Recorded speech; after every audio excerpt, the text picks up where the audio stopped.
অভিশপ্ত এক জৈন পদ্ধতি সমকামিতা, মানব সভ্যতা ও নৈতিক মূল্যবোধ ধ্বংসকারী চরম বিকৃত জৈনাচার।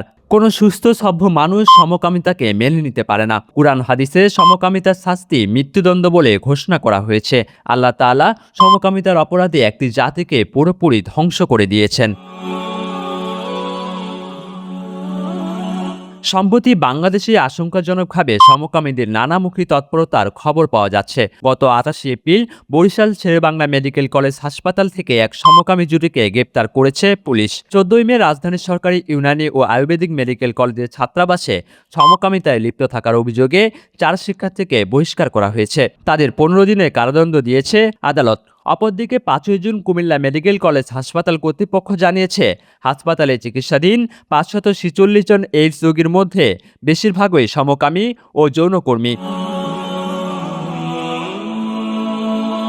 দেশে সমকামিতার বিস্তার নিয়ে গভীর উদ্বেগ প্রকাশ করেছেন শীর্ষস্থানীয় উলামায়ে কেরাম। সমকামীদের বিস্তার ও সমকামের ক্ষতি সম্পর্কে আপামর ধর্মপ্রাণ মুসলমানদের সচেতন হওয়ার পরামর্শ দিয়েছেন তারা। রাজধানী বাড্ডার মিফতাহুল উলুম মাদ্রাসার প্রধান মুফতি মাওলানা আব্দুল মজিদ বলেন, পৃথিবীর কোনো ধর্মে সমকামিতা বৈধ নয়। সমকামিতা আধুনিক ভোগবাদী সমাজের বড় অভিশাপ। মার্কিন যুক্তরাষ্ট্রের এক গবেষণা থেকে জানা গেছে, সাধারণ মানুষের গড় আয়ু যেখানে 65 থেকে 67 বছর, সেখানে সমকামী ব্যক্তিদের গড় আয়ু মাত্র 30 থেকে 35 বছর। এছাড়া সমকামিতার ফলে পৃথিবীতে মানব বংশবৃদ্ধি ধারা ব্যাহত হবে, যা মানবজাতির অস্তিত্বের জন্য স্পষ্ট হুমকি। তাই জনস্বাস্থ্য ও সমাজ রক্ষায় সমকামিতার উপর আইনি নিষেধাজ্ঞা বহাল রাখা জরুরি। যাত্রাবাড়ী জামিয়া মাহমুদিয়া মাদ্রাসার প্রধান মুফতি রেজাউল করিম আবরার বলেন, ইসলামের শরীয়ত অনুযায়ী সমকামিতা প্রমাণিত হলে অপরাধীদের মৃত্যুদণ্ড দেওয়ার বিধান রয়েছে। সমকামীদের আগুনে জ্বালিয়ে দেওয়ার কথাও হাদিসে বর্ণিত আছে। তবে এই শাস্তি রাষ্ট্রের বিচার বিভাগের মাধ্যমে কার্যকর হতে হবে। সমকামিতাকে কেউ মনে প্রাণে বৈধ মনে করলে তার ঈমান থাকবে না বলেও সতর্ক করেন তিনি।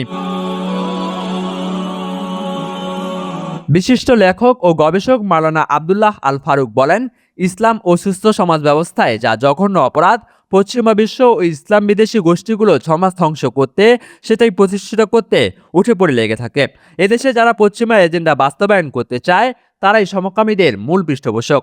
কিছু সুনির্দিষ্ট ব্যক্তি, সংস্থা, এনজিও, মিডিয়া এবং উচ্চপদস্থ ইসলাম বিদেশি শক্তি সমকামীদের অর্থ ও আইনি সাহস জুগিয়ে পর্দার আড়াল থেকে কলকাঠি নাড়ছে।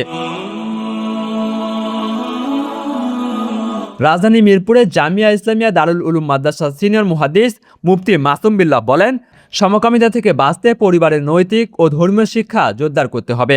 সন্তানদের ছোটবেলা থেকেই লজ্জাশীলতা ও আল্লাহভীতির শিক্ষা দিতে হবে। সন্তানদের বন্ধু নির্বাচন এবং ইন্টারনেট ব্যবহারের উপর কড়া নজর রাখতে হবে। সহমর্মিতা, কাউন্সিলিং এবং আত্মশুদ্ধির মাধ্যমে সমকামিতায় আক্রান্তদের ফিরিয়ে আনার পথ উন্মুক্ত রাখতে হবে।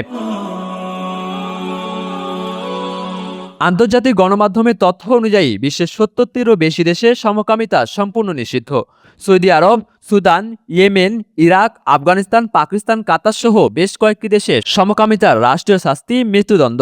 এছাড়াও রাশিয়া, মালয়েশিয়া, মিয়ানমার, ফিলিস্তিন, সিঙ্গাপুর, শ্রীলঙ্কা সহ এশিয়া, আফ্রিকা, ইউরোপ ও দক্ষিণ আমেরিকার বহু দেশে সমকামিতা আইনগত নিষিদ্ধ।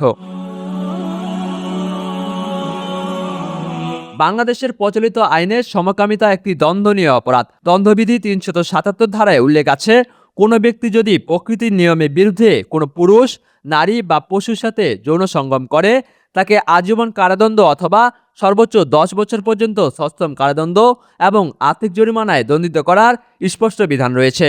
দেশ, সমাজ ও ভবিষ্যৎ প্রজন্মকে সমকামিতার মতো ভয়াবহ নৈতিক অবক্ষয় থেকে রক্ষা করতে দেশের প্রতিটি সচেতন নাগরিক, অভিভাবক এবং সরকারকে সম্মিলিতভাবে প্রতিরোধ গড়ে তোলার আহ্বান জানিয়েছেন দেশের শীর্ষস্থানীয় উলামায়ে কেরাম। মাহমুদ বিন মারুফ, নিউজ ডেস্ক, ডেইলি সকালবেলা।